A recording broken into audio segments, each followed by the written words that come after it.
خب میریم برای بخش بعدی لذت پیاده روی در دوشنبه تاجیکستان. الان اومدیم اینجا اطراف یه دانشکده که ملاحظه میکنید دانشجویان مختلفی وارد میشن.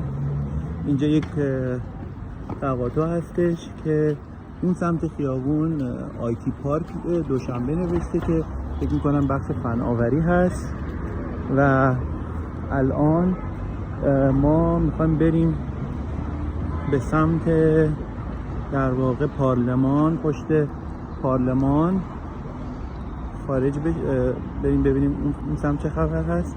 خب امروز سه‌شنبه هست و فردا شب چهارشنبه ساعت 12 اینجا سال نو میلادی میشه، سال 2026، چون به هر حال میدونید که تاجیک ها سالشون تقویمشون به میلادی هست، البته که نوروز رو جشن میگیرن. خب اینجا دانشگاه اسلاویایی هست که به زبان روسیه و دوستان دانشجو میان و در اینجا به زبان روسی تحصیل میکنن. عرضم به حضور شما که یکم میریم جلوتر براتون بیشتر توضیح میدم.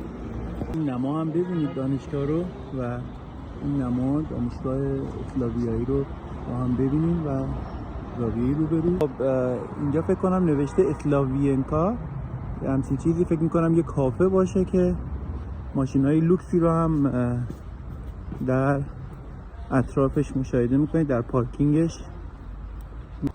خب این هم در واقع پشت پارلمان از نمای نزدیک که با هم میبینیم.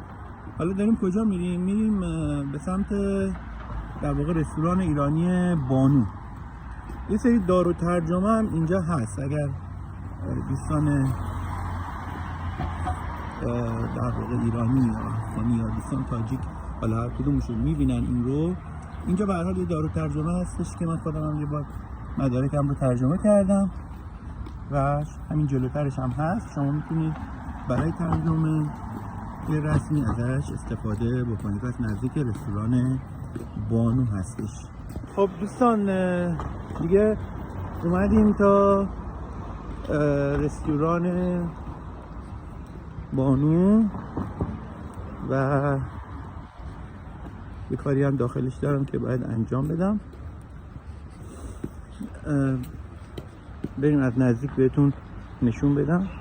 بعد خب اینم پارکینگ و اینم